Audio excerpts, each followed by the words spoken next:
तो गाइस आज भी हम सुबह-सुबह तैयार हो जाते हैं क्योंकि हमें निकलना था अपने क्लासेस की तरफ, मगर दिखता है कि बारिश गिर रहा है तो फिर छाता उठाकर वापस से निकल जाते हैं अपने क्लासेस की तरफ और थोड़ी देर बाद पहुंच जाते हैं क्लासेस पर। फिर रेगुलर की तरह क्लासेस अटेंड करते हैं और फिर थोड़ी देर बाद क्लासेस खत्म करके निकल जाते हैं अपने घर की तरफ और दिखता है कि बारिश रुक चुका था तो फिर जल्दी पहुँच जाते हैं अपने घर। उसके बाद हमें लगने लगती है भूख, तो जल्दी से अंदर चलकर किचन में बनाते हैं खाने के लिए कुछ और फिर निकाल कर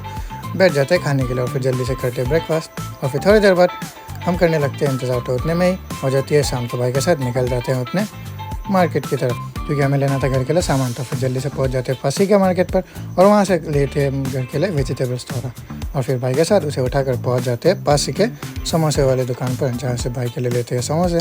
और फिर थोड़ी देर बाद समोसा वमोसा लेकर निकल जाते हैं अपने घर की तरफ और फिर थोड़ी देर चलने के बाद चलते हुए पहुंच जाते हैं अपने घर। फिर अंदर चलकर भाई के साथ में बैठ कर खाने लगते हैं लाया हुआ समोसा और फिर समोसा खाते हुए आज का व्लॉग करते हैं यहीं पर समाप्त। मिलते हैं दूसरे व्लॉग पर।